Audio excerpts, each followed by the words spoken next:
Everyone, welcome to the Prince Magnum channel where hot rodding and romance still coexist.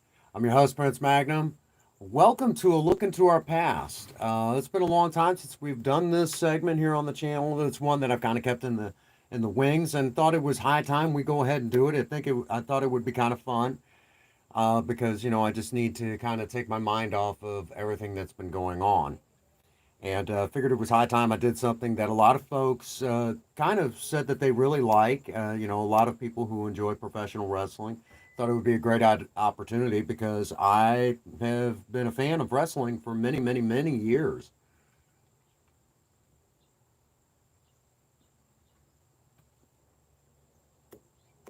So I figured this would be a great opportunity to kind of talk about some old school wrestling tonight. Uh, something that I think a lot of folks, didn't really know about dear old Prince Magnum. I'm a huge wrestling fan from back in the day. Even talk a little. We're probably even going to talk a little bit about luchador wrestling tonight, what it's actually like. Um, and thought y'all might enjoy the opportunity to talk about a little something else than we normally do. Obviously, we're going to stay on picking up the pieces as much as possible, but I thought tonight would be a great opportunity for us all to kind of take our mind off a few things. And once folks start kind of coming in, I'll make a big announcement. Really big announcement. A couple people already know what's going on, but we're going to cover a lot of ground tonight. In the world of professional wrestling, including some people that I like, some people I don't like. Mainly, it had it all to do with character and things like that. Um, Obviously, if anybody shares it out, thank you in advance. If you don't feel like sharing it up, hey, that's fine. This one's not. This one is just meant for to kind of take our minds off of all of the horrible things that's been going on in my personal life. The horrors of daily living. And I just figured it would be a good idea to go right on ahead and maybe do something a little bit different. Try to cheer up a little bit, sort of thing. So tonight, I talked it over with my dear friend Spirit Wolf, and him and I were chit chatting, doing the chit chat tallywhack. I said, "What do you think of me doing this tonight?" He said, "Honestly," he said, you're quite the historian yourself. I didn't know you were quite a historian on wrestling matters." And so we'll be talking about you know the old school days of WCW, WWF, maybe even a little bit of ECW, and may even talk about AWA. For those who do not know, like I said, old school wrestling fan, including we'll even be probably a little bit of old school luchador wrestling, a type of wrestling that sometimes we don't fully understand in this country here in the United States. So um, I've had the opportunity to see some true luchador wrestling, so we'll even talk a little bit about that. But again, like usual, we'll be waiting around about, I would say, uh, probably about the 5 to 10 minute marker, like usual, and everyone just make their way in, and we'll chit chat tallywhack. Figure y'all could use something to kind of take the mind off of everything. Now, if anyone can raise our dear friend Broken Mike, who is the one of the owners and proprietors of BUW Wrestling. There's actually some stuff in here he might actually appreciate. I know for sure. So definitely might want to raise him and get him in here because there's some stuff that I think he would. Because somebody said something that they would like to see him do on the show, and I know that if he goes to a certain spot, it'll help him a great deal.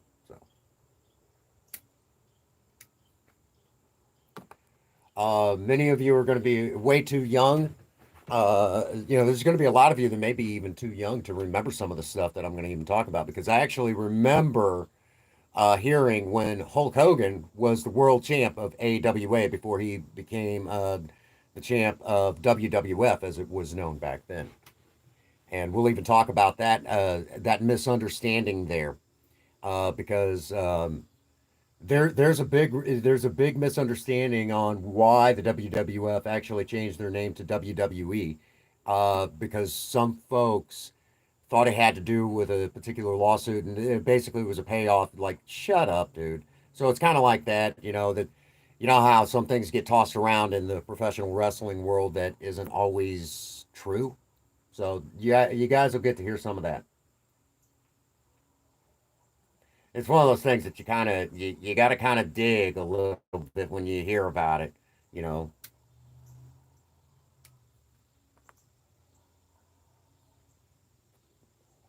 So uh, so wrestling fans, strap yourselves in because I'll be giving you guys some spots that you guys might even want to go back and take a look at.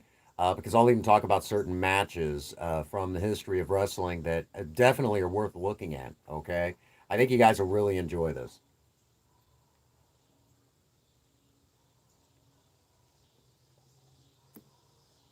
So it's definitely going to be exciting, and I know there's going to be a few spots that that some folks are going to want to talk about. Honestly, there's enough of it on the internet and even right here on YouTube. I'm really not going to. There's really not going to be too much to talk about, when it comes up. There's really not going to be a whole lot to talk about. I know right now everyone's really talking about the plane ride from hell from Dark Side of the Ring over on whatever fuck cable channel. And honestly, everybody else is already talking about it. There's really no sense of talking about it a whole lot. I can tell you who I have heard that has said probably the most important stuff that you guys might want to take a little note from or something like that. I can tell you where to go there as far as it goes, but there's no sense of talking about it. Or the Montreal Screwjob. I think a lot of folks, we've right here on YouTube, we beat that one to death. There's really no sense of talking about a whole lot. It's one of those stories. 1997. Okay, what 1997? Let's leave it where it is for a good reason. It was a dark time in wrestling. So we question a lot of stuff about that. And I remember that when I was a teenager and graduating high school, I couldn't believe it myself. So there's really no sense in even talking about it a whole lot. You know.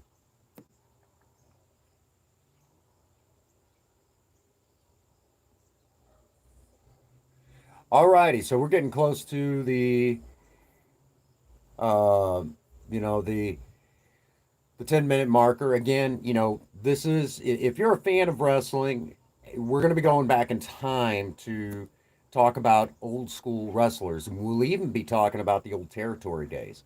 Because believe it or not, I growing up as a kid, uh, there were still some territories that were left, and that sort of thing. Um,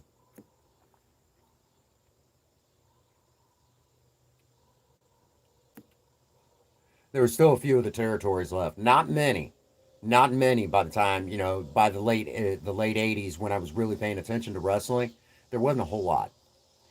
So I definitely suggest that the guy that you really want to follow as far as like old school wrestling. To learn what the territory days were about. Actually, Stone Cold Steve Austin has his own podcast talking about the territory days. And of course, the Jim Cornette experience, the Jim Cornette drive through podcast. You can listen to those right here on YouTube. And I definitely recommend them if you want to learn what old school wrestling was a lot like for the guys that worked the territories. Uh,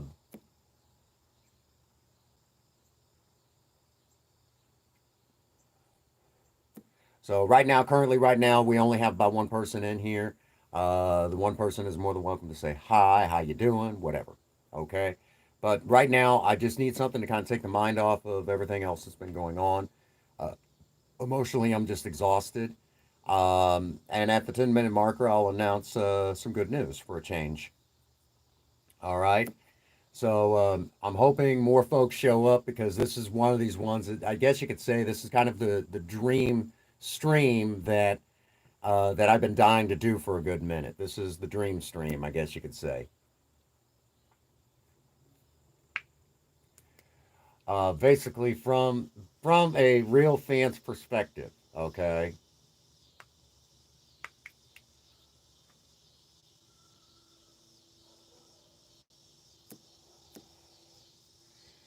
Alrighty.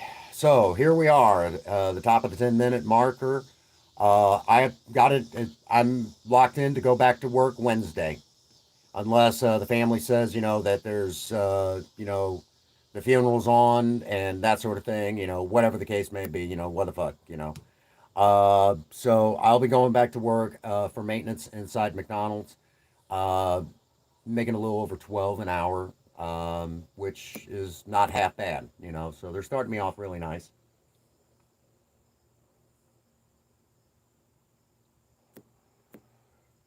So they're starting me off really nice. So this is good news. So we can start getting the bills caught up, hopefully.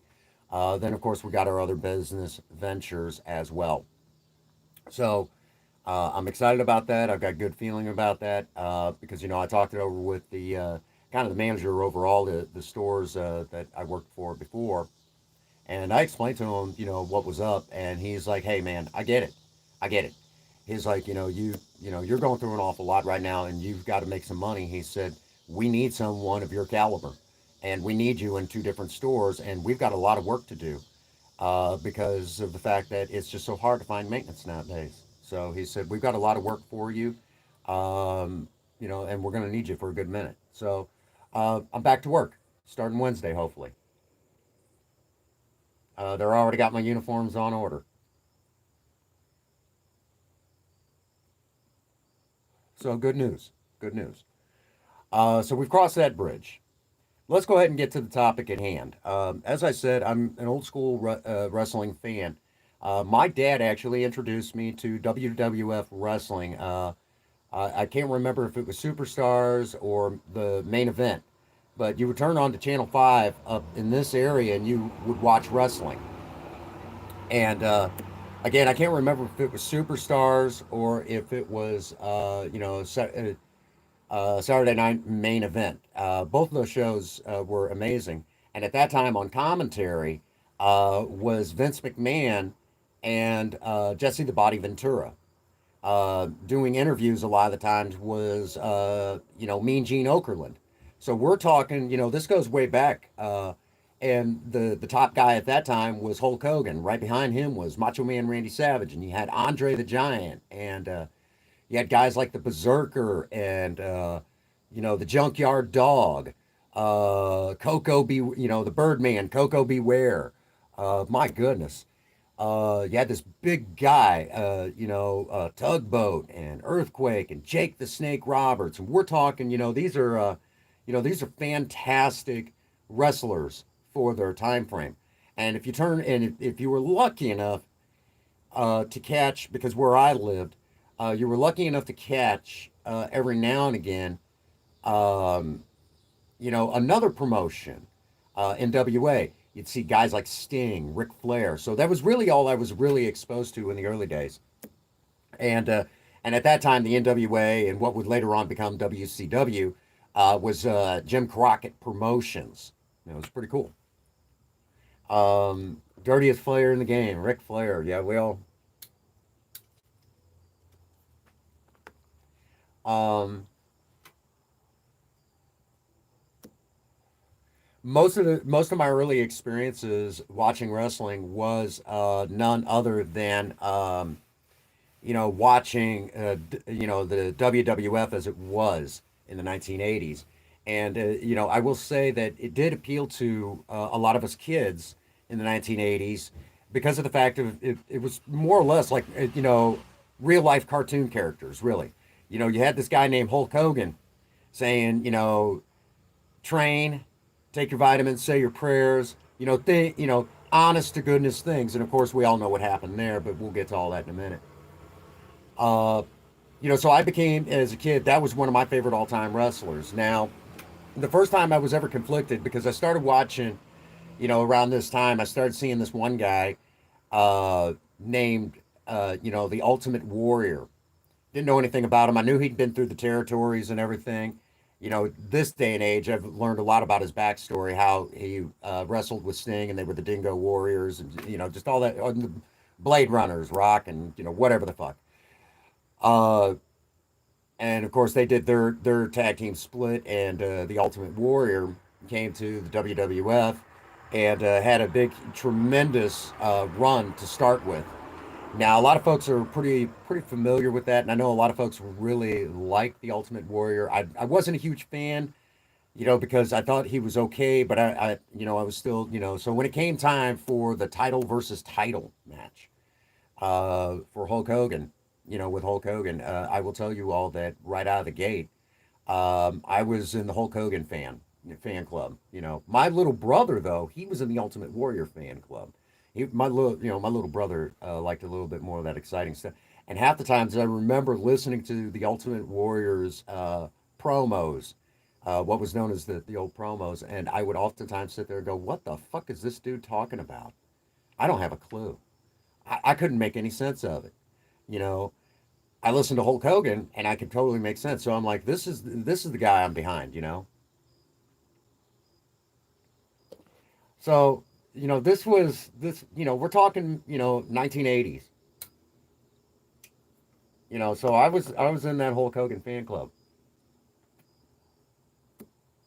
Um and so that should give you guys an idea. Also at this time, one of my favorite tag teams was around. One of my favorite all-time tag teams, the Rockers. The Rockers. Uh, Shawn Michaels and Marty Jannetty. Amazing tag team. I don't think they will ever get the credit that they really deserve. There's even a whole story behind them. But Shawn Michaels and Marty Jannetty as the Rockers. It should have told you right out of the gate. If you remember Shawn, who they put first there, who you're going to remember first.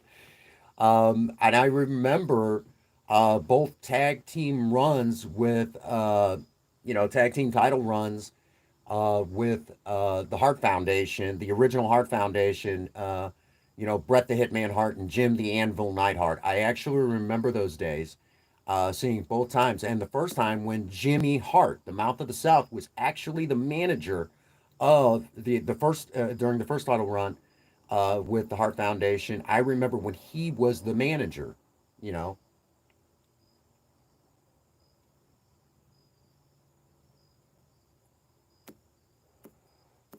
And so that should give you guys an idea. I actually remember both of those title runs.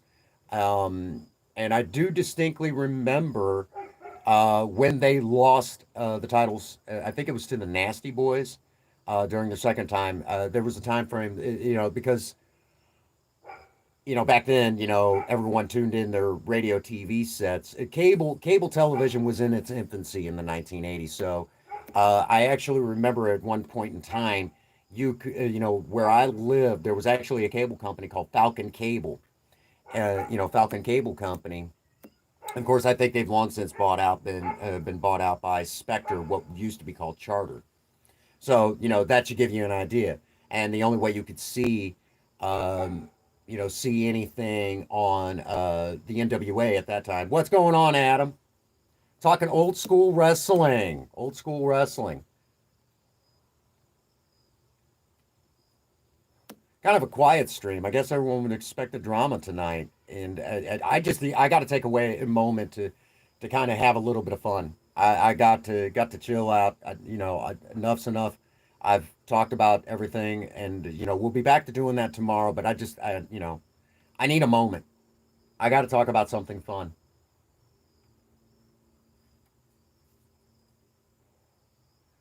I'm hanging in there. I mean, in all honesty, I'm hanging in there. That's really the best I could say. So, as we've been talking, um, so I remember having an actual babysitter that you could go over there on a Saturday and watch the NWA. And what's going on, Spirit Wolf? Welcome to the live stream. So I remember going over there and seeing this one guy named Sting, and immediately I fell in love with the Sting character. I think his real name is Stephen Borden. and just an amazing athlete. The Stinger Splash. I remember seeing that. I was like, wow, it just blown away. Just great technical skill in the ring. And of course, now that I'm older, and if I see modern wrestling, it's like you guys don't hold a candle. I got nothing against modern wrestling. I'm glad to see that it's still going on. But knowing what I know about wrestling from back then to now, watching it growing up and everything, you guys got to remember, I remember the birth of the NWO. Hang on a second. Hi, Spirit Wolf. I see you, brother. So I actually remember the birth of the NWO.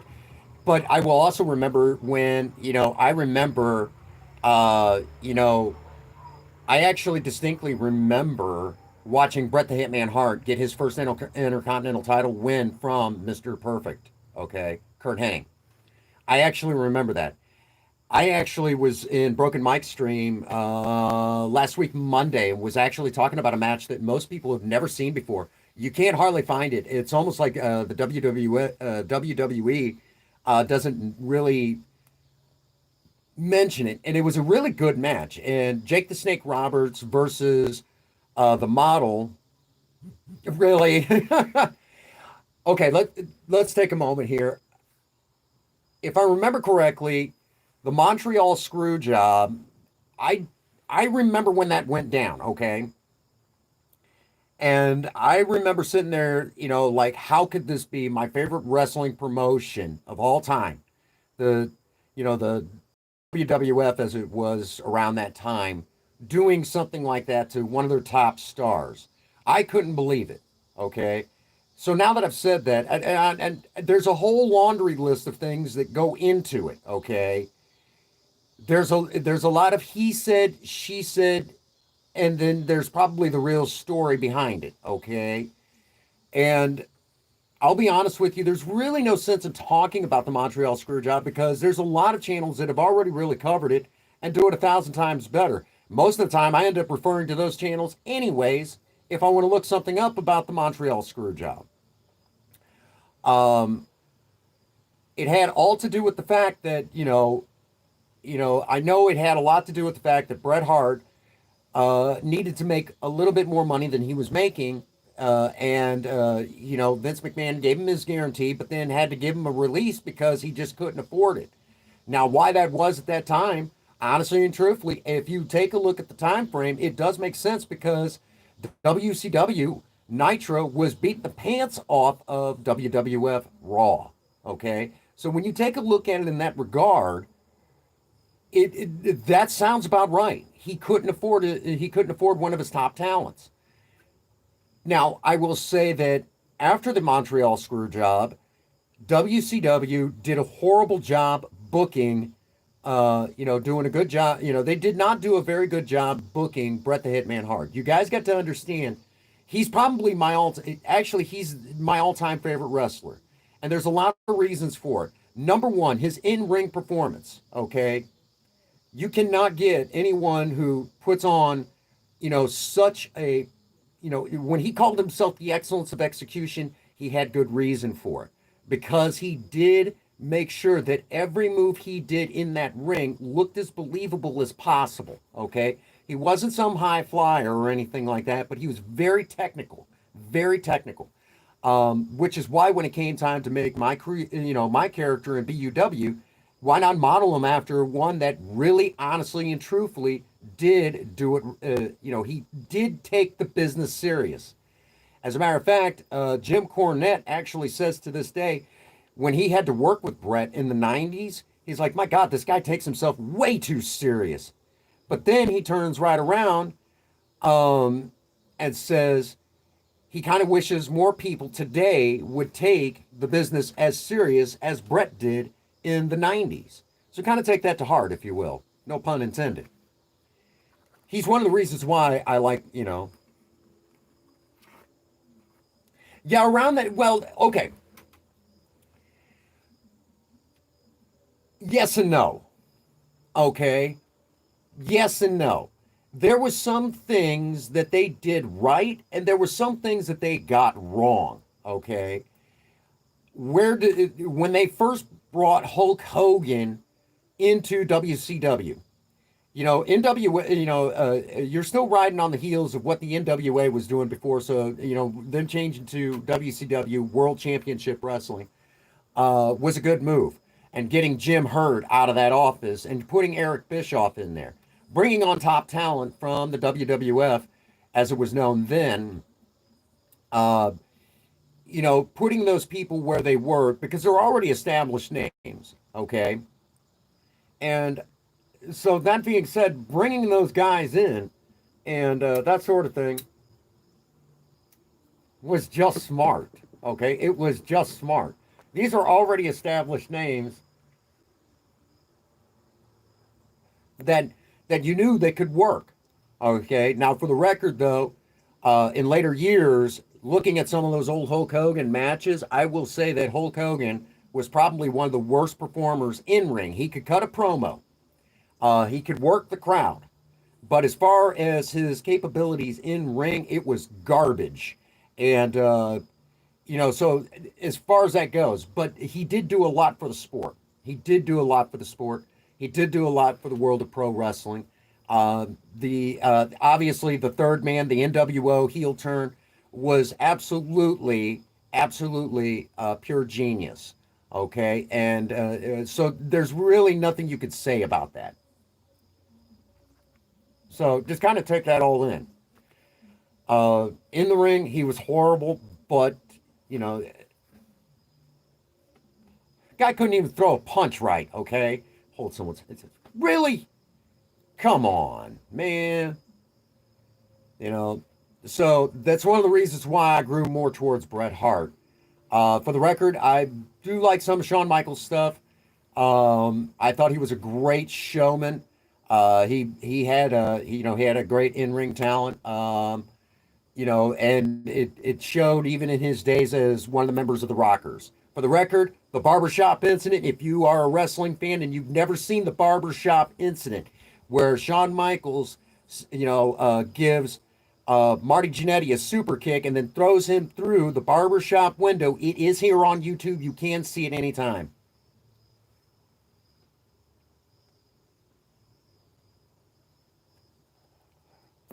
Okay, I'll buy that. Because I did see some of his stuff in TNA, and I'll be honest with you, I was never a big TNA fan. I always felt like it was kind of a rinky-dink outfit. And of course, mismanagement really showed that later on. If you're a real wrestling fan and you know what it's supposed to look like, okay, you can easily commit to it. So much so that you'll even almost believe that it's real, okay? So in that regard, Hulk Hogan, you all got to understand Hulk Hogan, yes, he's a product of his time.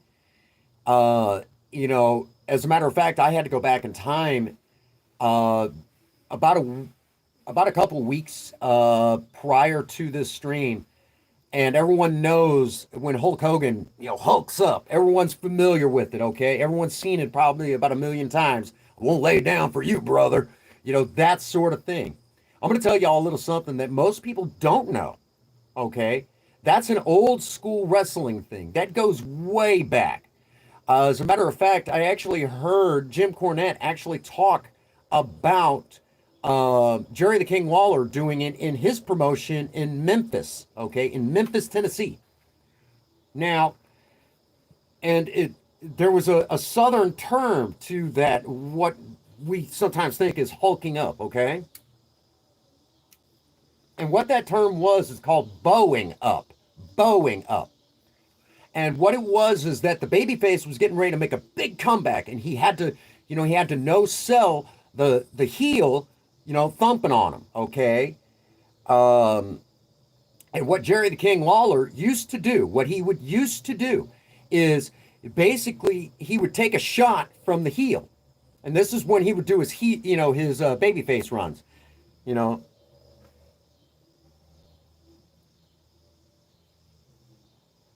Oh, there's no question about that. They created a lot of great superstars in TNA. They did create a lot of good superstars. They did keep Sting going, okay? After the downfall of WCW, they kept him in business because Sting really was not interested in going to the WWE. He really was not interested in going to WWE. They did give the Ultimate Warrior another run, even though it was kind of a joke.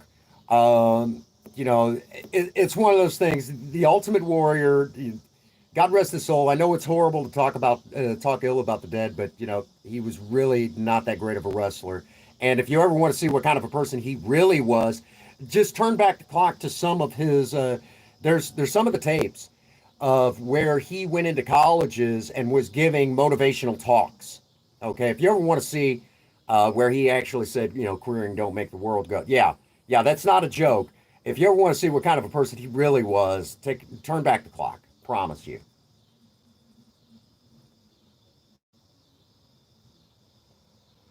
So, you know, you guys got to understand. Like I said, you know, he really was not a great worker. I know he caused Sid Vicious to quit the WWE uh, because of a bunch of house shows that they were doing. Uh, that interview's right here on YouTube, where you know, that sort of thing.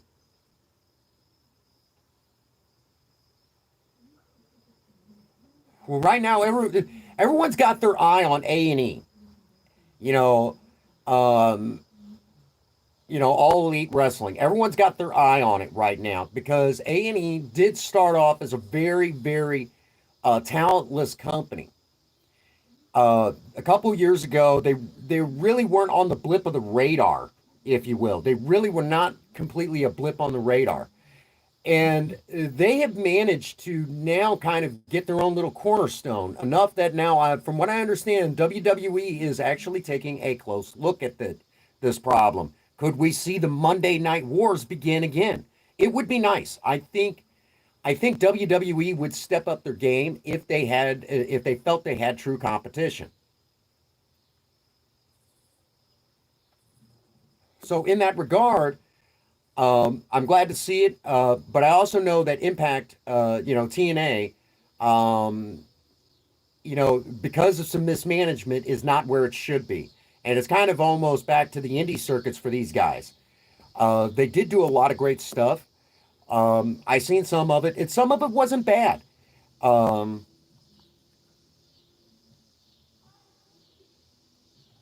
well, I think it's getting to that point. And see, a lot of folks tend to forget. See, you know, some of the great names that came out of WCW or the NWA. Okay, because I remember them as the NWA as well, and that was, Turner Broadcasting. Okay, NWA. So kind of bear with me for a second. Some of the great names that came out of there: Dusty Rhodes, Dusty Rhodes. Uh, Obviously Sting, Ric Flair, the Steiner brothers. Oh my gosh, the original Steiner brothers tag team.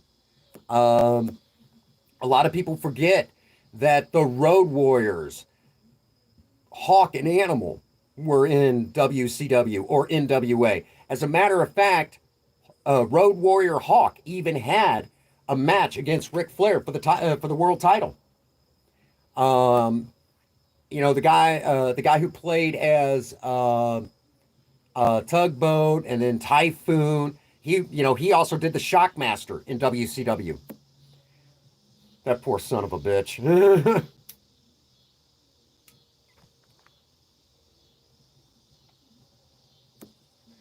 So we're talking, you know, you had great talents that came out of there. And let's not, and again, I know some folks out there think he's a bit of a jerk. Um, you know, uh, and that would be, Jim Cornette and, the Midnight Express.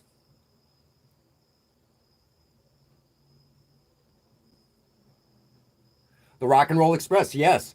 And I was just about to say the Midnight Express. The Midnight Express. Just, great tag teams like that were going around in WCW. Now, I do actually remember a tag team that, thank God, has been forgotten to time, but you can find some video footage of this tag team from the Jim Herd, Jim Crockett Promotions, WCW. and it was called the Ding Dongs. I am not kidding you. There was actually a tag team in WCW called the Ding Dongs. I actually remember this tag team. It was an absolute joke. It was, folks, if you ever want to see how to screw a wrestling promotion, that was it. That's why they ended up having to get rid of Jim Herd and bring in Eric Bischoff.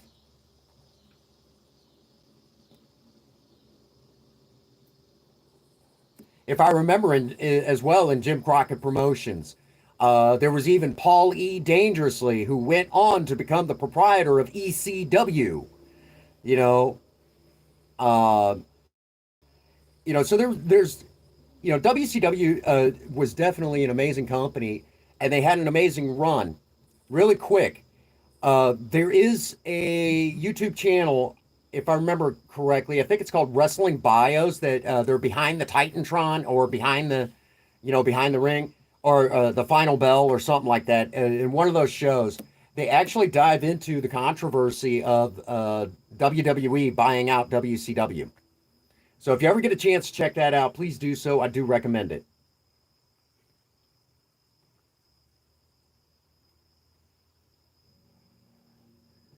Yeah, yeah, it was much worse than the Doink the Clown thing. It was a lot worse than the Doink the Clown thing.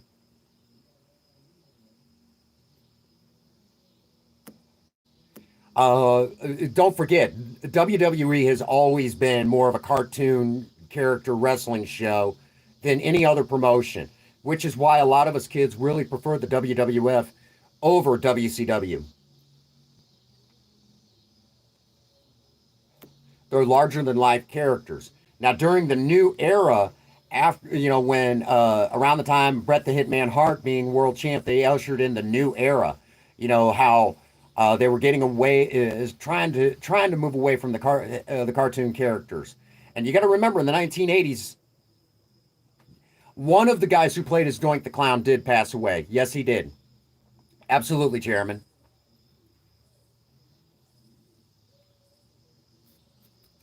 There was even another guy. I think that one particular wrestler even played the Repo Man, the Repo Man of all things, the Repo Man.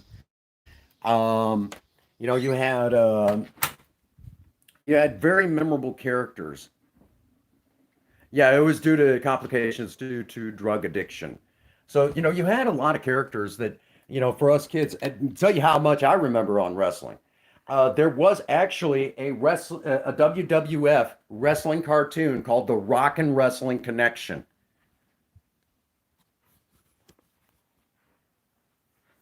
Actually, I would say that the Attitude Era was probably one of the worst times for the WWF, and I'll explain that really quick. But you do bring up a good point. A lot of folks do like the Attitude Era, but bear with me for just a second, okay? The problem with the Attitude Era was, and to this day still is, okay, you had a lot of guys doing chair shots and getting WF baby faces, um, stopping the shenanigans of the WWF heels. And Hulk Hogan was actually portrayed in there, even though the voice of Hulk Hogan was not used for his cartoon character. But that actually was a thing on Saturday morning cartoons. The episodes are also right here on YouTube if you care to watch. Um, so just, we're talking, I'm, Andre the Giant. Really quick, that was not the first time Andre the Giant had ever been body slammed. He'd been body slammed by several people before Hulk Hogan. It was just that the WWF at that time actually was able to, do something with it. Now, really quick, we've talked about the WWF WWE thing. Let me kind of touch base on something that most people don't. There's a misconception. Okay, the WWF changed its name not due to the World Wildlife Federation. That's been a common misconception. There was kind of almost like a lawsuit, like it was going to go to court, but the WWF had been around for a very long time, even longer than the World Wildlife Federation, if I remember correctly. And if you even go back in their history, they used to be the WWWF. WWF under Vince McMahon Sr.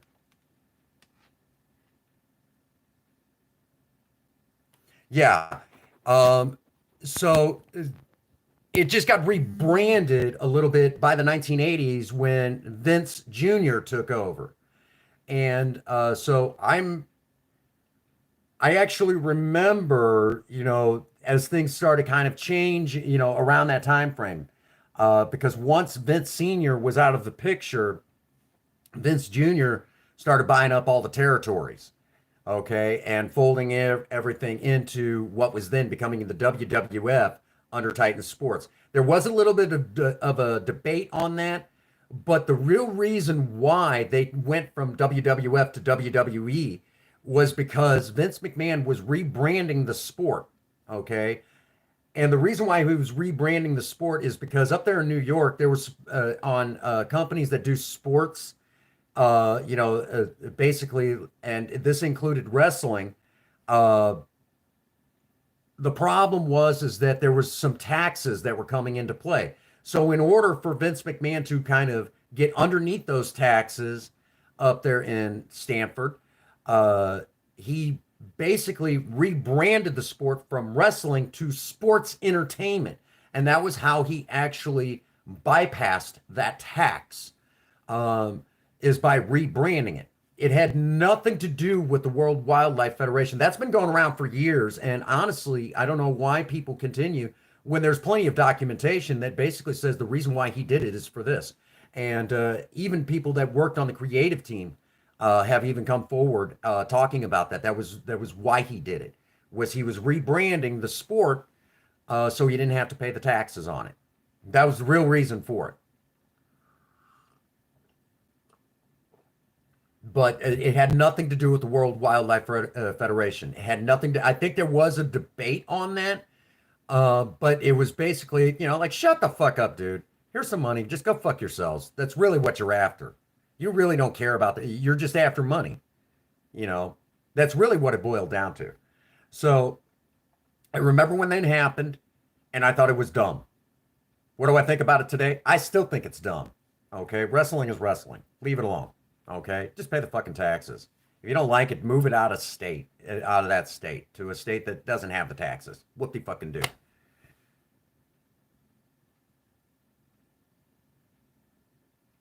That was the rumor going around for years. All right, Spirit Wolf. That Chairman, that was the rumor because I heard that rumor too. But about 3 years ago, I heard different. It had nothing to do with it. About 3 years ago, I heard different. It had all to do that they were rebranding it so the Titan Sports did not have to pay the taxes. That's really what it boiled down to. They just did not want to pay the taxes, the sports tax in New York State. That's really all it was. Um, yeah, that's been a long misconception. Long misconception. But as far as the Attitude Era, the biggest problem with the Attitude Era really, honestly and truthfully was, and if you really want to get down to brass tacks, what really fucked over all the wrestling promotions was because of the Attitude Era. You had guys taking chair shots, and you had basically they brought in the creative team to kind of write almost like a TV script. Okay, along with that, you had guys taking color a lot, blading a lot. Okay, the storylines got a little too over the top. The treatment of the lady, the female pro wrestlers was very poor, very poor. And of course, we've now long since heard how bad it really was, from people like Sable and Sonny and Alondra Blaise and just people like that. It really, for the time, and even people like China, you know, um, it was very poor for the time. And in all honesty, the Attitude Era gets a little more credit than what it's really worth. In all honesty, I feel that this day and age that the Attitude Era really hurt wrestling more than it did. And there's a and let me explain really quick. when the WWF kind of switched to the PG era, they started turning it down a little bit. Well, see, they had run it so high for so long, and now their competition is gone. When you turn down the volume, people start losing interest. So that's actually what legitimately happened.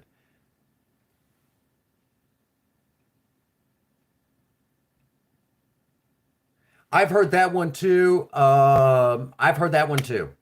I've heard that one too. Actually, it wasn't that long ago she passed away, and I've heard a lot of rumors about it. And in all honesty, China was an amazing competitor. She broke a lot of ground for a lot of lady wrestlers. And in all honesty, why she has not been fully inducted into the WWE Hall of Fame is, I know it's more of a dog and pony show, but I'll be absolutely honest with you, she does deserve it. Because she did break a lot of ground for a lot of wrestlers. And you know, I honestly feel that this should be an issue that WWE really needs. I know she had some dark moments and everything, but in all honesty, she does deserve her moment in the sun. God rest your soul, China. Thank you for from us fans for the show that you put on. You put on an amazing show, and I know you did a lot of groundbreaking stuff for a lot of female wrestlers that came after you. And I don't honestly, really quick, I do like the female wrestlers. I think it's amazing what they do in the ring. I don't think they get enough credit. Just amazing competitors. And if you ever really watch them, it's just downright amazing what they do in the ring. Um, Really quick, I know we started seeing in WCW, we started seeing luchador wrestling. And of course, one of the greatest luchador wrestlers that has since that era, we always talk about Rey Mysterio. Well, I will tell you yeah, that no, she deserves her own solo moment, her own solo moment, not just being inducted in with the group that she started with. I don't think that's right. I think she deserves more. It's like the whole thing with Macho Man Randy Savage. Come on, give him his. How long did it take for them to give him his full moment? And for the record, I honestly think Macho Man Randy Savage could have uh, carried us in the '80s, ushering in the new era of wrestling, probably a little bit better than Hulk Hogan. In all honesty, I think Macho Man could have done a better job. If you ever watch his promos, his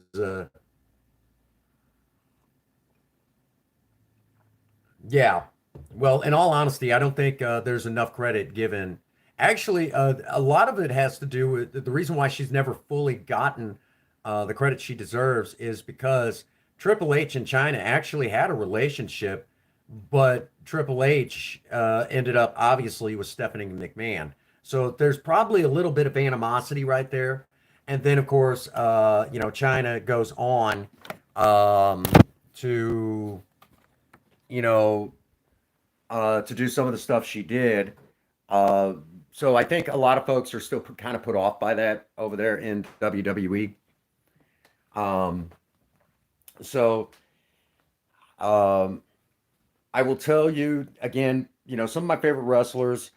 I mentioned it earlier. Jake the Snake Roberts. Jake the Snake Roberts had an amazing match with the model Rick Martel. And that particular match was a blindfold match. And it's hard to find any footage of it still existing today. It was an amazing, amazing, amazing match. If you ever get a chance to look at it, please do so. I don't think it gets enough credit for how awesome it really was. All considering, you had a couple of guys who really couldn't see, diddly dick. And finally, Jake the Snake Roberts pulls through. It was a great match. I mean, it was very suspenseful, who's going to find who and put what move on and everything else. Another great match that most people sometimes have never seen. If you've never seen the match, um, Roddy Rod Piper versus Bret the Hitman Hart for the Intercontinental title, they told an amazing story in that ring. Both guys put on a clinic. And honestly, it was really quite the passing of the torch. Um, I don't think that match gets enough credit.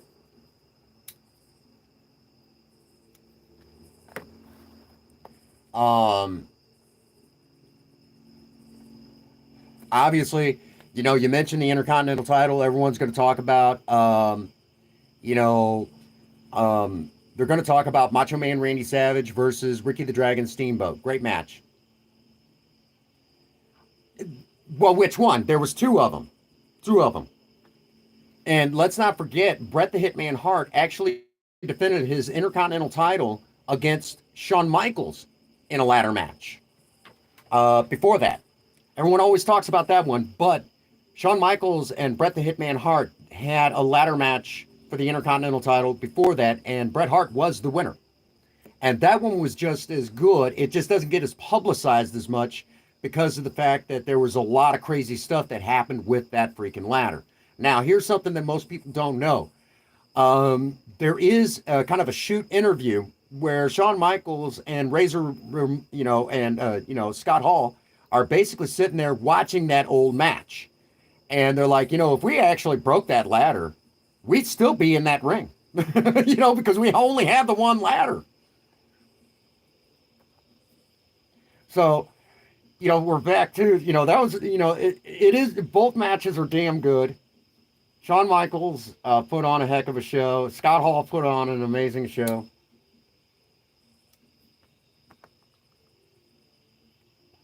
Both matches well worth watching.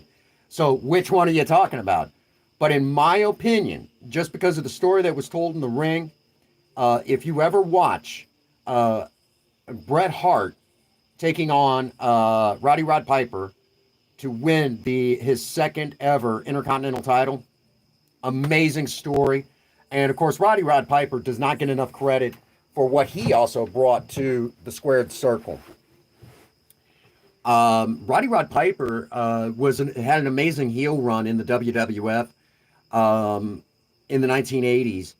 But there at the end, he got his Intercontinental title finally. And he did an amazing job. Most people tend to forget that Roddy Rod Piper was also one of the ones that worked the territories and was also a student of Stampede Wrestling, Stu Hart, Bret Hart's dad. He was actually there. And most people tend to forget about Stampede Wrestling. Bret the Hitman Hart, obviously. Owen Hart. Jim the Anvil Neidhart. The British Bulldog. The Dynamite Kid. Brian Pillman. Chris Benoit. All the names that you come up with. Roddy Rod Piper was there in Stampede Wrestling. And let's not forget the Honky Tonk Man. The Honky Tonk Man. These were all amazing competitors in the squared circle. And let me tell you all right now, most people tend to forget they were in Stampede Wrestling. Roddy Rod Piper was in Stampede Wrestling. So if you ever wondered about that.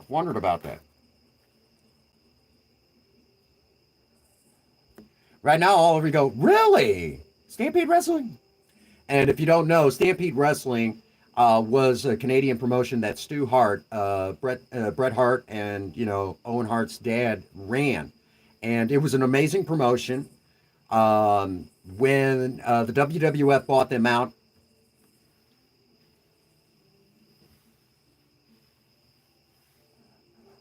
well, really quick, Spirit Wolf. Now that you mention that, there is still some debate about that whole incident. Okay. There is rumor that it may have not been a murder-suicide. It was just murder. There is a conspiracy theory that is roaming around that it was actually Kevin Sullivan who orchestrated the whole thing and made it look that way. So there is rumor of that. I don't know how true it is. Obviously I was not there, but there is rumor on that. And if it really was a suicide sort of thing, you got to remember, Chris Benoit was doing that diving headbutt. How much brain damage do you think he was actually taking from that? Okay. How much brain damage do you think he took from those constant diving headbutts? So, we're talking about, numerous amounts of brain damage that he may have suffered. We can't really, look the other way when you take that into consideration. That every night for the fans, he did something like that. We don't know the extent of the damage that was actually done from doing that. Even Harley Race, who really was, really kind of made that move famous, even said he should have never been doing that move, you know. So just kind of take that to heart, let's not, his contributions should not be overlooked. Let's not forget, Chris Benoit was a member of the Four Horsemen. Okay? He was a member of the Four Horsemen with Ric Flair. We don't know what kind of damage he took.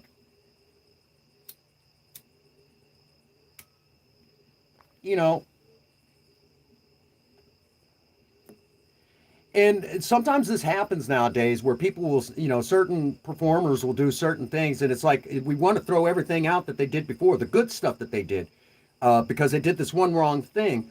Well, that's not really fair. Some of these guys are also products of their time too. Again, we don't know what Chris Benoit was going through, and in all honesty, that's not really fair. Now, when it comes to like the big thing going on, like I said, earlier in the stream.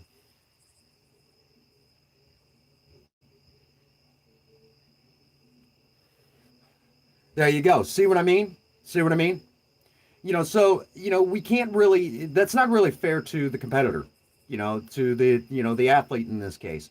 What about the guys that, that play, football and everything, and, they take those constant concussions, and, they're stuck with it the rest of their life. So, we really can't knock those guys. Spirit Wolf, you and I were talking at one point, talking about, that one racist comment from Hulk Hogan. And it all had to do with his wife, his daughter, dating a black guy. Now, Hulk Hogan comes from a time frame, see, I grew up during this time frame where, even if your parents weren't racist, they didn't want you necessarily seeing someone of the opposite color. It had nothing to do with racism. It was just because they were afraid of what other possible racists might say if you guys had kids. So that, so in that regard, it was a different time frame. He's a product of his time. I'm not saying it's right, obviously.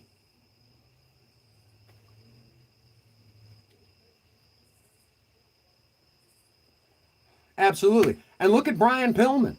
Brian Pillman, look at what happened to him. You know, um, Flying Brian, really quick. Brian Pillman. If you guys ever want to see some really cool stuff, Brian Pillman and stunning Steve Austin as the Hollywood Blondes in WCW. Amazing tag team. Amazing. Just amazing tag team. Great heel tag team. I will tell you right now, if you've never seen them work together, you are missing out. Absolutely. Just spot on. Amazing tag team. You know, if you've never seen that before.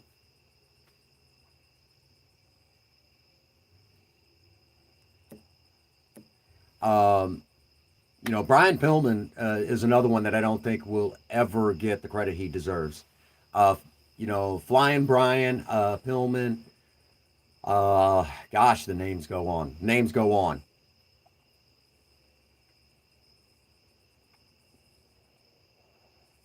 And I don't know about the rest of you. I listen to the commentator teams now, and I know a lot of you will automatically say, greatest, you mentioned greatest commentary teams. First ones that will always come to mind, Jim Ross and Jerry the King Lawler. You're half right. The best commentator teams, in my opinion, Gorilla Monsoon and Bobby the Brain Heenan. One of the greatest commentary teams of all time. Jesse the Body Ventura and Vince McMahon. Another great commentary team. And Tony Schiavone.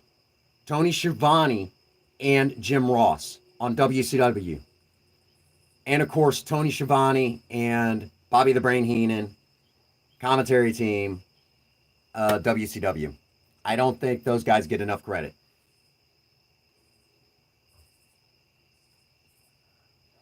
So if you've never, ever seen their, the work, rewind the clock and check it out for yourself. but in my opinion, the all-time greatest on on the mic chemistry. Mm, I've heard that. And see, I would have loved to have seen Tony Schiavone. Well, I know Jr. and Tony Schiavone are working on a and AEW. I know they're working together again, which that's just a throwback to the WCW days, and it's really exciting to see that. I'm really happy to see that again. Um, A&E's got a long way to go, but I do believe they have the opportunity to really bring back, herald in the days of, the NWA. I really would like to see the days of the NWA come back where there was actually some serious wrestling going on.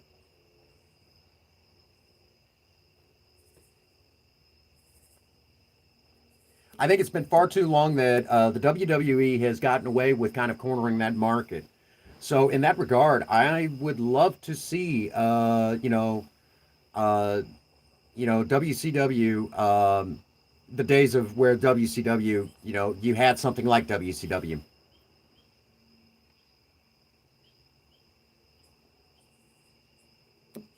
So maybe we might see it. Maybe we might see it if they get the right people in the right places. I could easily see, the old school WCW coming back where you actually get serious wrestling, and it would be nice to see.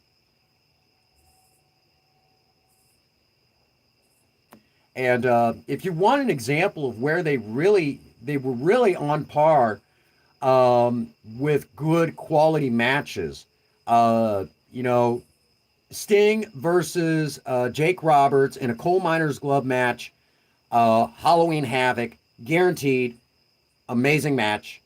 You should see it. Yeah, actually, it's crickets and frogs, and I live out in it's beautiful here. You know,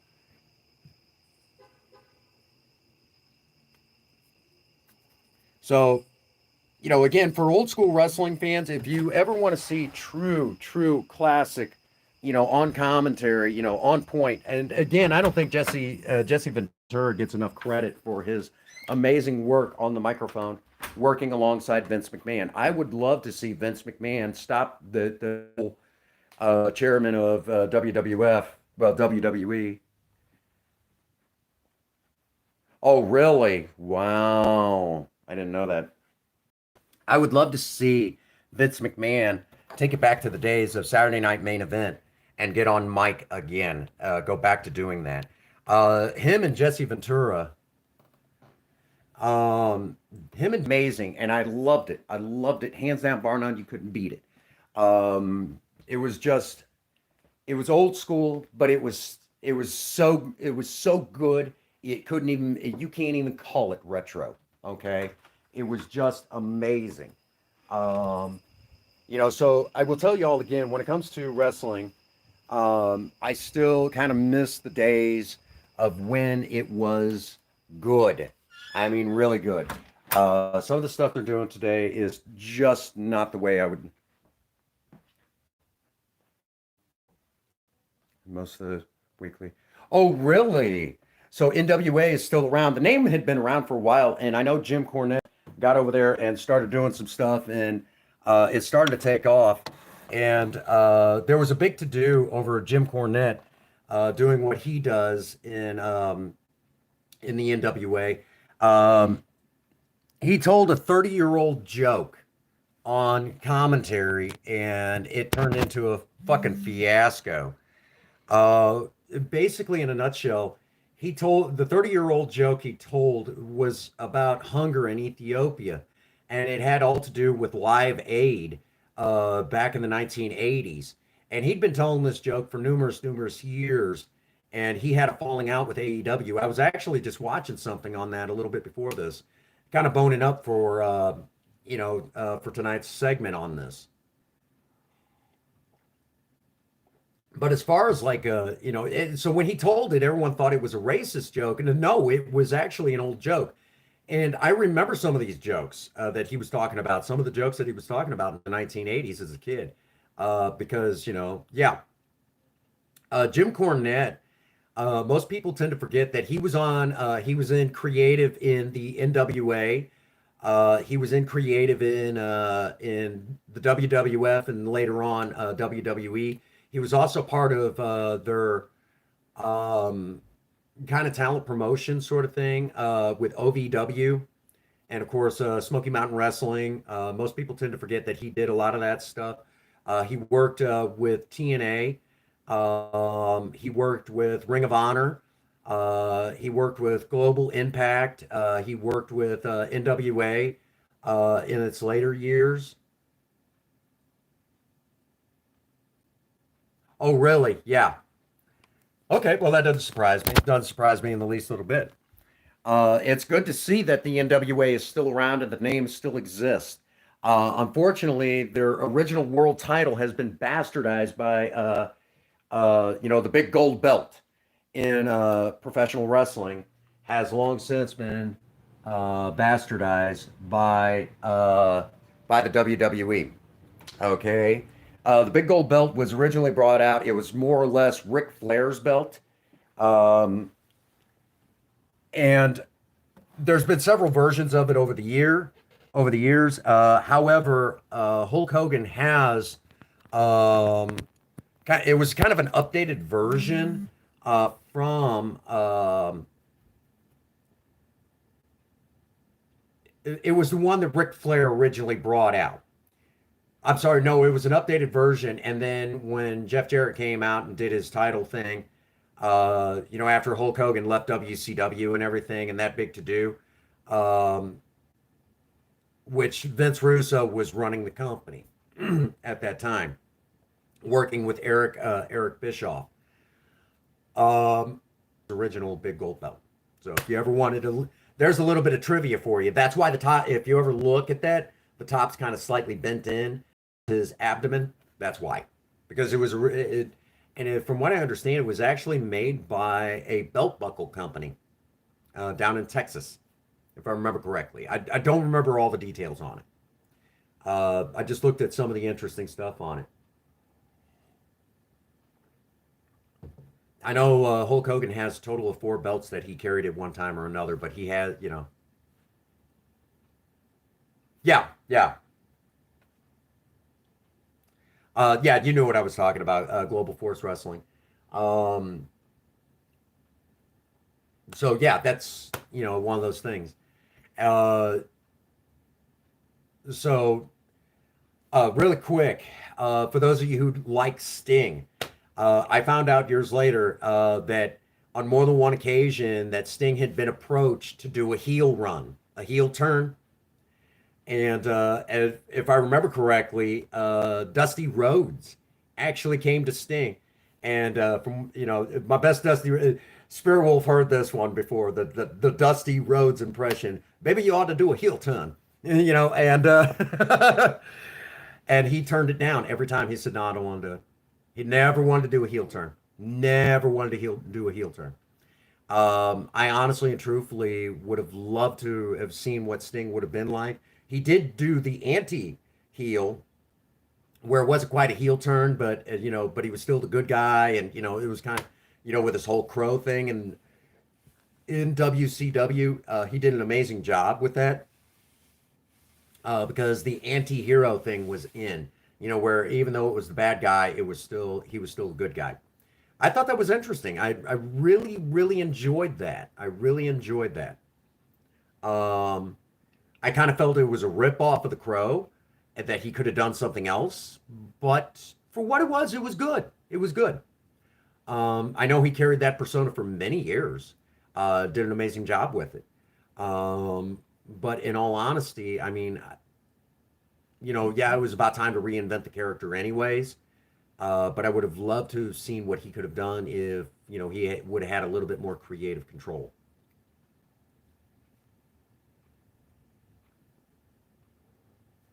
Um, but I know a lot. Again, a lot of folks will talk about the Attitude Era and WWF. In all honesty, I'm not a big fan, just because of the way it was handled. I guess you could say. You guys got to remember, okay? I I remember, how a lot of it should have went. I think it could have been handled better. And let's not forget, during the Attitude Era is when the More Than One, now covered Plane Ride from Hell, is talked about. So that was actually a thing. Okay? So just kind of bear that in mind.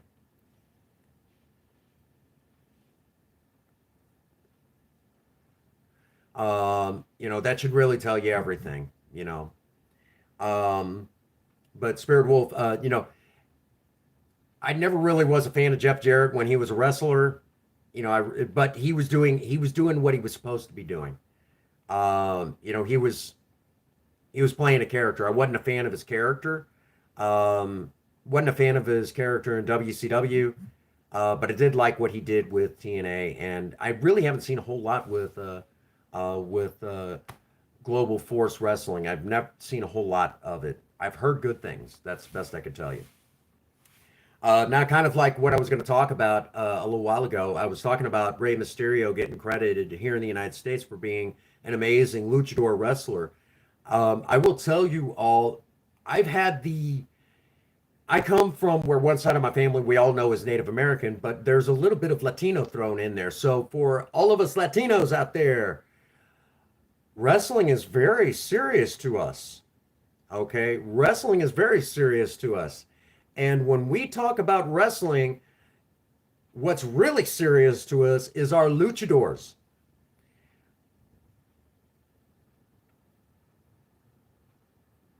Yeah, I heard about that. Yeah, it's been pulled from WWE. Let me talk about that really quick. Luchador wrestling here in the United States is not what luchador wrestling is in Mexico. See, my grandparents watched satellite television, and we could get in luchador wrestling straight out of Mexico. And let me tell you, what we seen here in the States is not nearly as good as what you've seen in Mexico. Um, it's amazing. These guys are high flying acrobatics. It looks really good. And we're talking the best of the best. Okay. You don't get any better than this. As far as wrestling goes. The luchadors that are directly out of Mexico put on a clinic every time. Every match is a Class A match, okay? You don't get any better than the luchadors from Mexico. It is that good. Um, we take our luchadors, really. I hope they bring some of the true luchadors directly from Mexico, because Mexico has amazing luchadors that will probably never get enough credit. And really quick, for those of us that have seen the movie Nacho Libre, which now you're beginning to hear my Latino accent come out right now. It's starting to come out a little bit more because I'm talking about Mexico. Um, the movie Nacho Libre uh, actually is loosely based on a true story. There was actually a Catholic priest that to raise money for an orphanage went into luchador wrestling, and he was absolutely, as a matter of fact, even though he won and lost, and he played the promotion obviously very well. It was funny, but a lot of us who take this kind of very serious, we kind of felt it was a little insulting at the same time because that is a true to life story where there was a Catholic priest that kind of crossed the seminary lines to raise money for an actual orphanage to take care of that orphanage, and did it for many, many, many years. I don't know if he's still doing it or not, but he, as a matter of fact, many times before the match, because of how the Catholic Church is still viewed in Mexico. Um, Many wrestlers before the match will go in and kiss the ring on this particular luchador wrestler's hand, and thanking him for everything he is doing for the orphanage.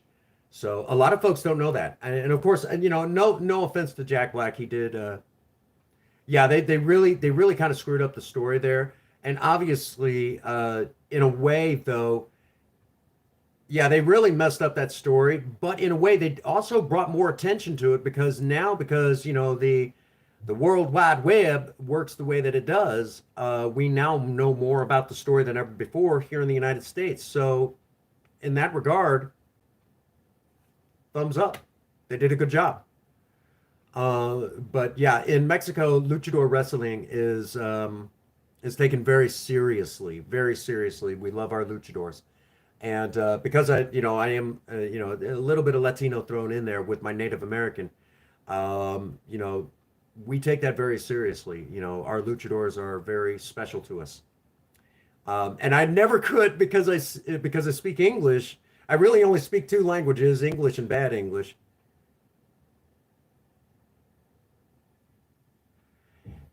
That is actually an interesting story. Chairman, let me get you some of the information on that movie Bloodsport.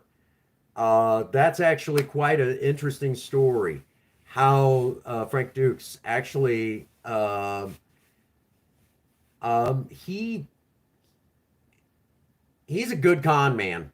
I'll just say that right now. He's an amazing con man. Don't sue me, Frank. Don't sue me, Frank. But there's actually folks that have even debunked that movie too. There's a lot of it's not as real as we thought it was. He's an there's let's just yeah. Hey, hey, what's going on, Kuka? We're actually talking about old school wrestling. I am actually, we know that I'm 42, so I grew up watching wrestling in the 80s and the 90s, and you know, yeah, that's actually been proven. That's actually old school. That's you know, well, you're half right. You're half right. Okay, we'll kind of leave it there. We'll have to dive into the story, what we know about it at some point. But yeah, you're right. To a degree, it really is made up. Because if you will, like right here on the Prince Magnum channel, there's two Prince Magnums. Okay, there's the one that works behind the scenes that you all don't get to see every day until recent events that has occurred. But on the other hand, there's also the on-screen Prince Magnum that everyone's familiar with, that you all are seeing right now. That's very knowledgeable and everything, and it talks in a certain way and that sort of thing. Hi, Taver. You're actually on camera.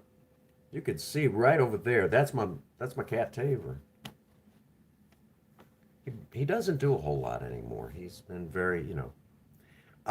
so in that regard, if you will, reality's perception. Okay, you know, so if Frank Dukes basically created almost like this whole other character and created this whole storyline and this whole fake story, he's playing a character, okay, and he's been so successful at it. He's been making money off of it since what, the 1980s? Very rich, you know. So when you take a look at it in that regard, I mean, he, he actually, I would say he's a gosh dang acting genius. We can't take that from him, you know. Hats off, Frank Dukes. You conned us, but you did it in a way that, I mean, you've been acting this character for years. Amazing job, motherfucker. you know? And back to what I was talking about with professional wrestling. Hulk Hogan, we all know him as Terry Bollea this day and age, but kind of take this in for just a moment, okay? Hulk Hogan, is some amazing character and everything, but if you ever catch Terry Bollea and get him talking about the character, he basically kind of has, what Hulk Hogan is supposed to be like. But turn right around, Terry Bollea is a totally different person. Dwayne Johnson, The Rock. If you ever listen to him, okay, what he's like in wrestling is totally different than what he's like in real life. And that was something passed on to him by his dad. He was like, Rocky, there needs to be a separation between what you're like in the ring and what you're like outside of the ring. Don't get the two confused. Um, Along with that, now that I've said that, there was one guy who did have a hard time, getting the two separated. Macho Man Randy Savage. He acted his character 24/7. He was the Macho Man. Okay. Oh yeah. He played that character 24/7. He lived, breathed, and ate that, slept that character, okay? All the way up until his passing. He was the Macho Man. Now, is that necessarily healthy? I don't know. But he seemed to do it all right, you know.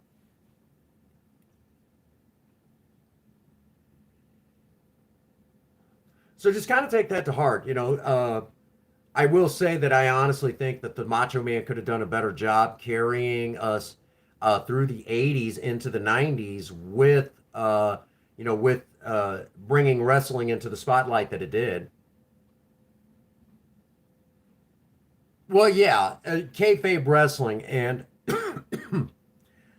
honestly, with the way wrestling is today, there's really not a whole lot of kayfabe going on. And in all honesty, that's not a good thing, okay? Because storylines are, yeah, that kayfabe goes back a long, long ways. Now that, yeah, and see, in all honesty, it kept the storylines a little bit more exciting. Um, you know, Basically, you had the heels versus the baby faces, and a lot of stuff like that. And in all honesty, you know, it worked. It honestly worked. And I think that's one of the things kind of killing wrestling right now is the fact that we don't see that now. Okay, we're not seeing that. Um, and at some point, if you ever want to see a promotion do very well, your top babyface does need to do a heel turn every now and again. And I'll give you a fine example of it. The third man when we seen the NWO. Okay, Hulk Hogan doing his heel turn was just spot on point. Okay, and how huge did it make WCW after that? How huge did it get? They were beating the pants off of the WWF as it was known at that time. So in that regard, um, it worked. You know, uh, so I don't think it gets enough credit. I don't think that if you turn it. How are they going to do it now? Because now the even the not so smart people about wrestling know that it's they're not able to get invested in it. Okay.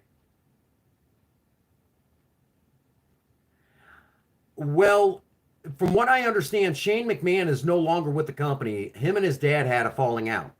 Shane McMahon and Vince McMahon Jr. had a big falling out sometime back. So from what I understand, Shane McMahon is not so much a part of the company right now. Honestly, I think Vince McMahon needs to he needs to kill off his chairman gig now. He really needs to kill it off.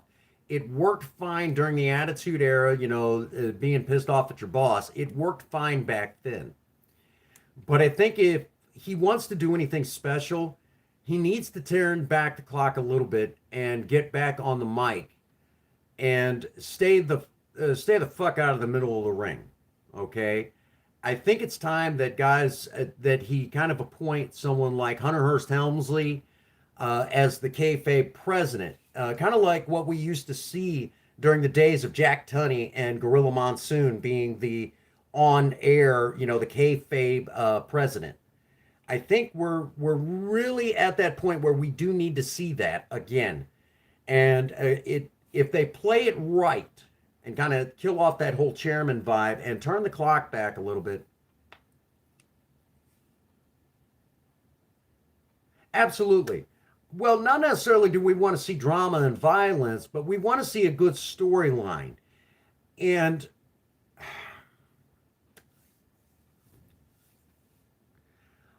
well, yeah, you're right to an extent, but you can kind of revive it a little bit. Okay. If you give us good quality storylines, and kind of turn back that clock a little bit, get Vince McMahon off of his chairman vibe and get him into the role of just straight commentary, and turn that clock back to the days of Saturday Night Main Event and WWF Superstars. I think that we could get a resurgence. And where would we start seeing the resurgence? Well, we're going to see it amongst the Gen Xers like myself, and we're going to see it amongst Generation Z, what some people call the Zoomers, because they'll start to see wrestling as it used to be. And it won't take long for the generation in between to grab on. It does make it a little difficult in that regard. In all honesty, the best thing to do is basically put a gag order on the performers. Don't be talking about what's going on behind the scenes. Shut the fuck up. Okay? And that'll actually stop a lot of that, honestly. If you really think about it, shut the fuck up. Don't talk about what we're doing behind the scenes. We don't want, when you pull back the curtain and we see the wizard, that's when kayfabe is dead. When you keep that curtain closed, and I'll give you a great example of, where a cartoon character, kayfabe, old school wrestler continued to work. The Undertaker. The Undertaker. It worked. Okay? It worked. It still works. And, we all know that it's fake, but it's believable because of how well he does it and sticks to that old kayfabe rule. So the character itself works.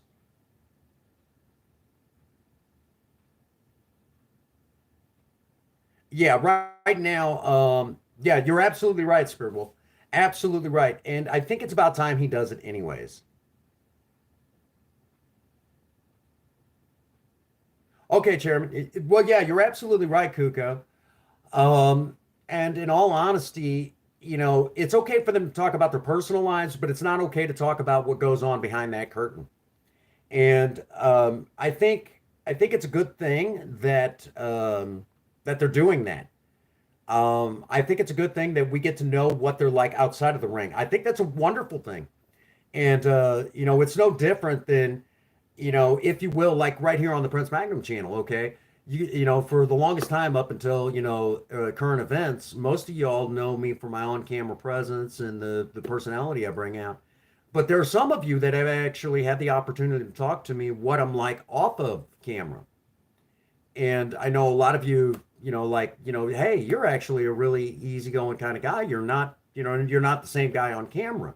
And I think for a lot of folks, that's really awesome. And for me to get to know all of you in the, within, the Maverick Nation, off camera has been good. But when I come on the camera, I play a character more or less, and it's a character I designed. And if you really want to understand it, I mean, in all honesty, I'm pretty chill off camera. I'm really actually kind of chill. Uh, but when the camera turns on, I take that chill personality and ramp it up to a 10 so it becomes larger than life. Um, I'll give you an example of some great characters that um, that I do miss in wrestling. The Big Boss Man, and I do actually remember when Jim Cornette talks about Big Bubba Rogers. I do actually remember that character.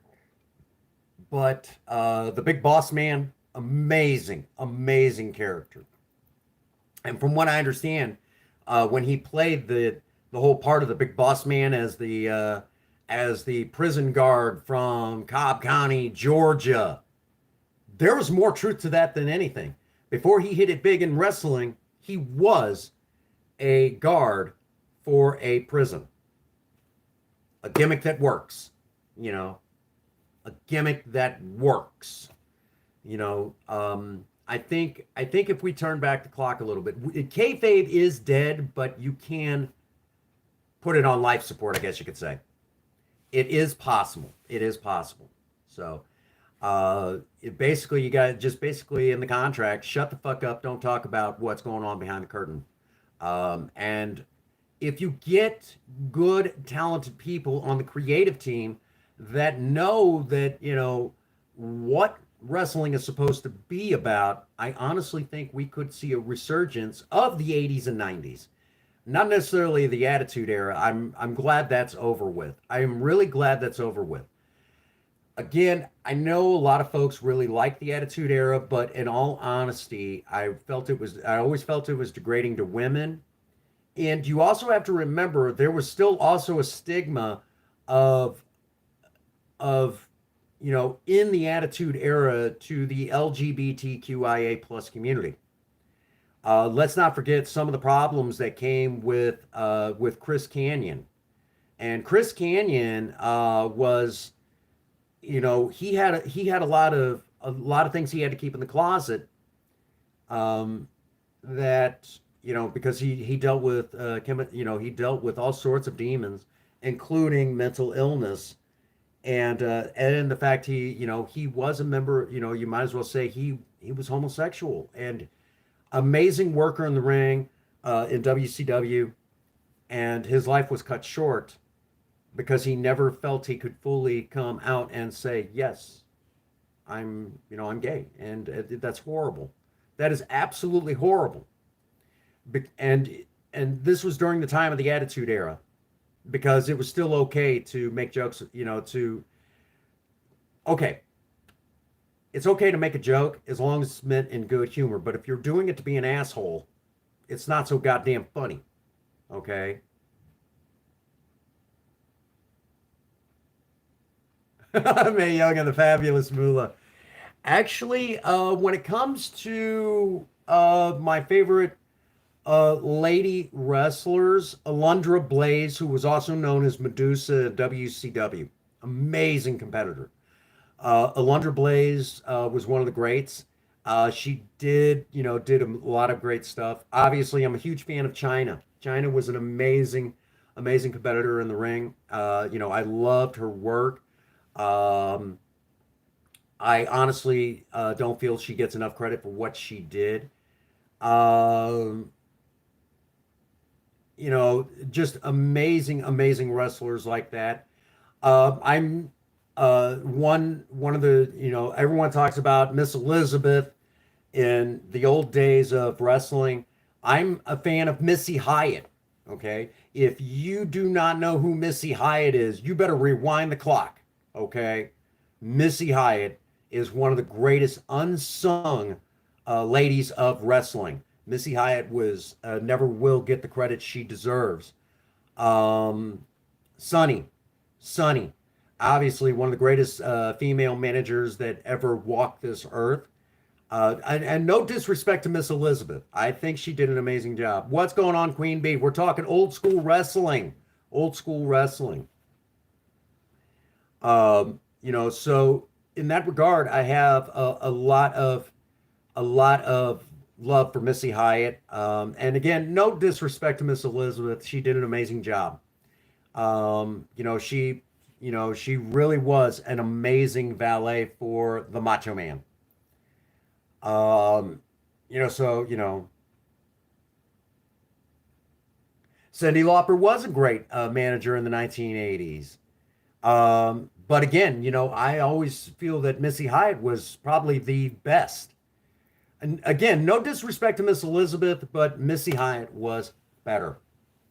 Uh, so that I mean that may be an opinion. Some people may want to argue that, but that sort of thing. But uh,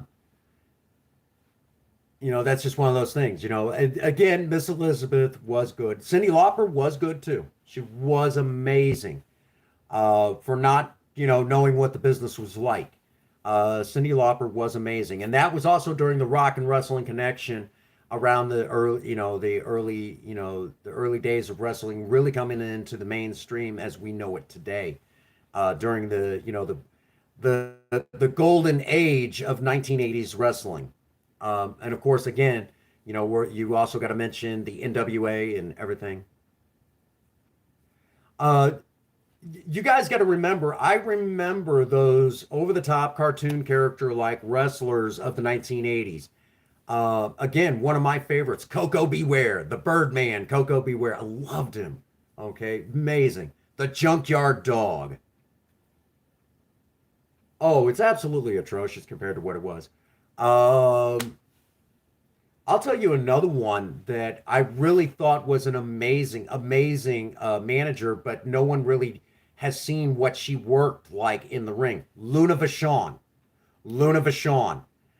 Amazing competitor in the ring. And she actually came from the school of the Fabulous Moolah. Um, oh, absolutely. Same here. Same here. Um, I was just talking about it earlier. I thought that the Macho Man, Randy Savage, could have done a better job carrying wrestling into the mainstream that the way that Hulk Hogan did. I think he could have done a better job than Hulk Hogan. I thought the Macho Man he's one of the greatest. Oh, absolutely. I honestly think that the Macho Man, the promos he cut and the matches he did was even thousands of times better than Hulk Hogan. Hulk Hogan in the ring was probably, in my opinion, seeing what wrestling should have been like and everything. Hulk Hogan was one of the worst workers in the ring. I'm not saying that he was, you know, he did a good job for the time. But in all honesty, I felt that the Macho Man was better. In all honesty, the Macho Man was better. You know, the Macho Man did a great job telling a story. And you're right there with me, Queen. Right there with me. Really quick, Queen Bee, I go back to work Wednesday, 6 o'clock in the morning, back to my old job.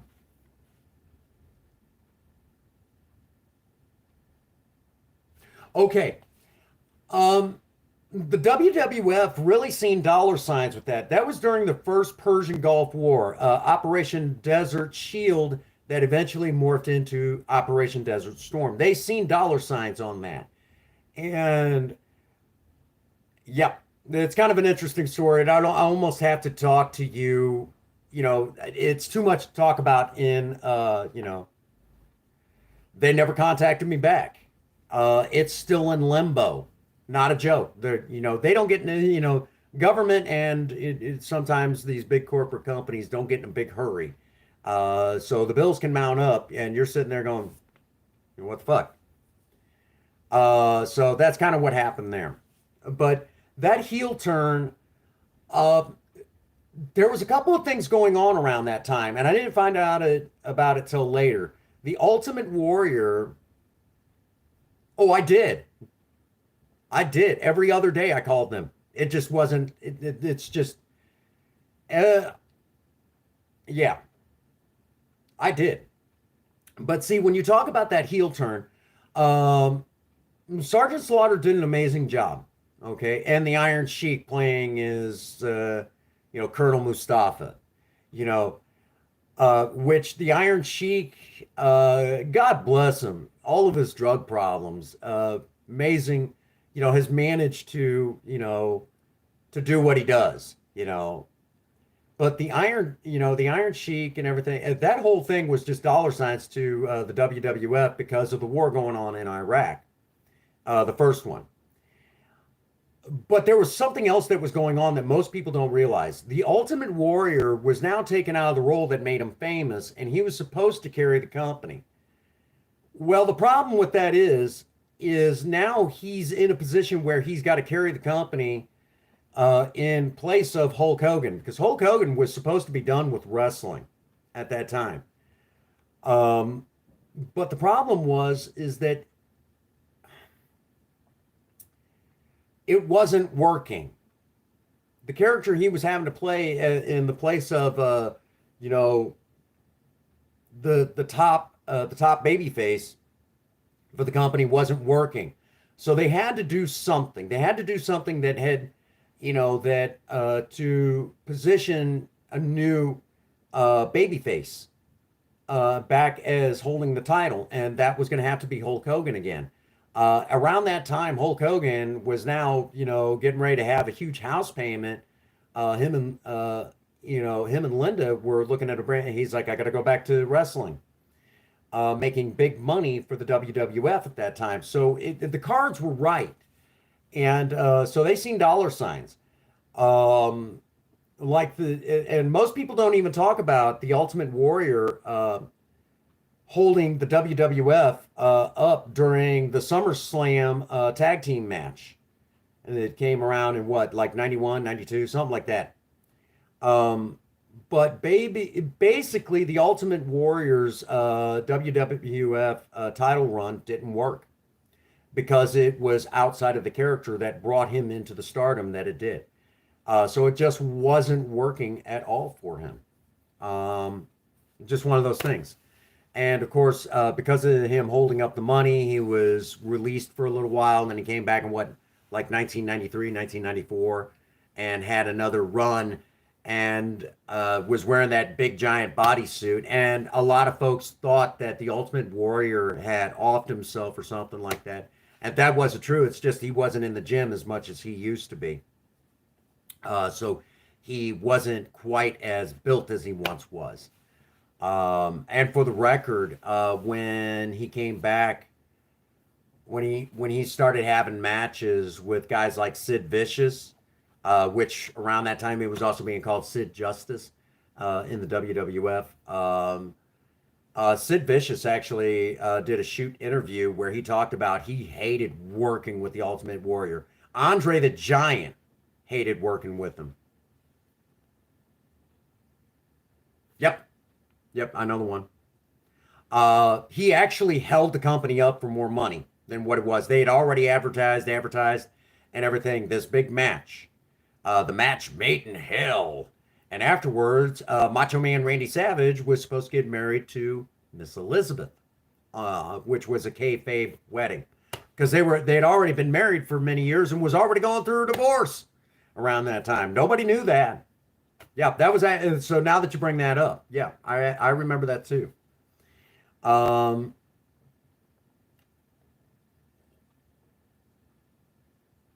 this is some really cool stuff y'all didn't know, huh? Yeah, most people didn't know that. They were already married for many years and had been divorced.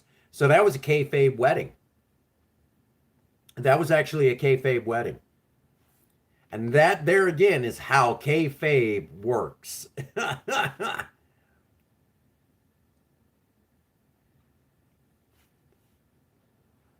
Yeah.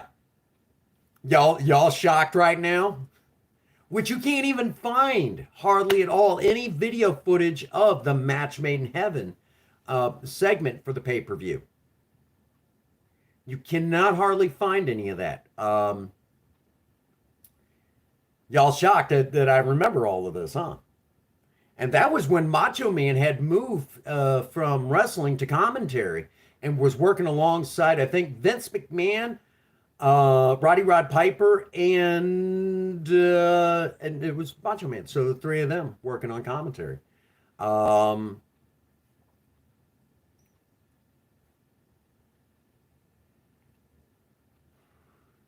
and around that time, we remember the matches with Virgil and the Million Dollar Man, Ted DiBiase. That was a thing. Virgil was not a very good wrestler. I'm hanging in there. I decided I wanted to do something fun tonight, Jamie. For those that have never seen the Isolationist Network, Jamie, absolutely amazing content creator, amazing on camera presence right here on YouTube. Get over there and check him out. If you've never been to his channel, Absolutely amazing character. I would love to do a collab on Fortnite with you sometime. It would be absolutely awesome. Once I get to feeling a little bit better.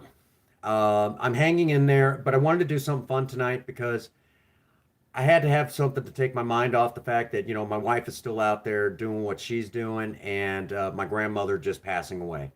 So I had to do something fun and I decided to take y'all down memory lane and even given some inside stuff that's been talked about in old school professional wrestling. I've talked about WCW in like the late 80s, the Four Horsemen, with Ric Flair and Arn Anderson. I don't remember some of the other. I know Sting was actually a member of the Four Horsemen at one time. But the Four Horsemen I will remember the most, probably for the rest of my life, would be Ric Flair, Arn Anderson, uh, you know, Steve Mongo McMichael, and of course Chris Benoit. I remember those guys very well as the Four Horsemen. Um, but a lot of folks do forget that Sting was a member of the Four Horsemen at one time. I'm a huge fan of that old school wrestling. Give me some wrestling, guys. Give me some old school wrestling any day of the week. I love wrestling.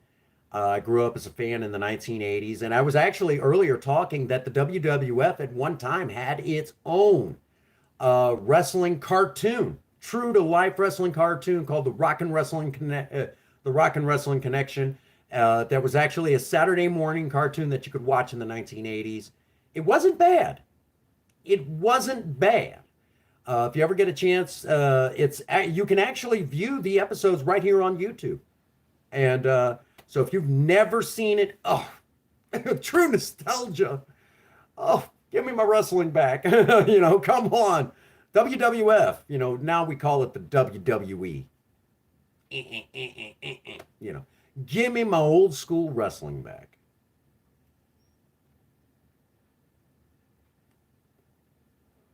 Give me the good old days, when we could watch, I honestly think, when you talk old school wrestling, the days of the NWA turning into WCW, yeah, and again, I mentioned earlier in the stream that there was actually um,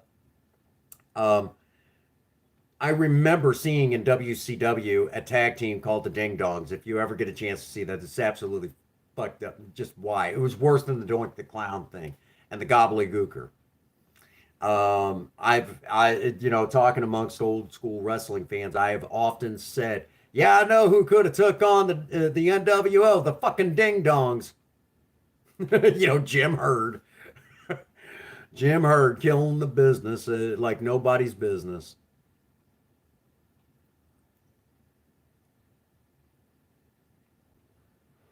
Earlier in the stream, we even got to hear me do an impression of Dusty Rhodes.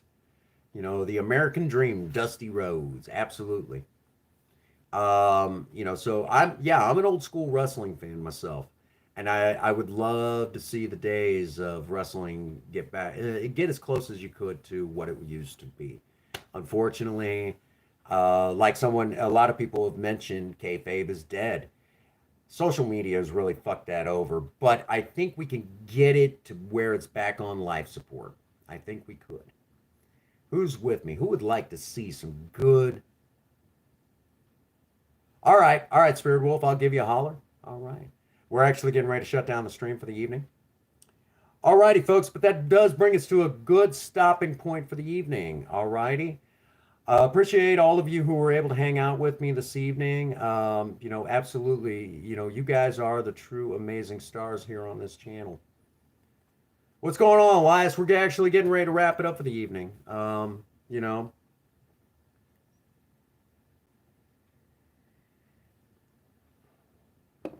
Thank you so much. I appreciate that. Again, I want to thank you all for being here. If you kind of missed what is going on, in this stream, there's a lot of old school wrestling talk. I think you guys might enjoy it a little bit. But yeah, absolutely. Rewind that clock a little bit and watch some old school wrestling for me. And maybe we might do this again. If you guys enjoyed this and would like to hear more talk, where we can kind of talk a little bit about old school wrestling. Thank you so much, Jamie and Queen. Little Zelda's somewhere around here. She's all right. She's all right. Taver is the one I'm worried about right now. But anyhow, that does bring us to a good stopping point for the evening. Love you guys a lot. But I just want to say to you guys, it's been a little while. Yeah, there's a lot of truth to that. Um, it's been a little while since I've been able to say it. Oh, yeah. So I'm going to say it now. Get out there and work on a project. I don't care what it is. Just do something with yourselves. Remember, idle hands and a creative mind go together like oil and water. If you have a sweetheart, sweep them off their feet and do something special for them today.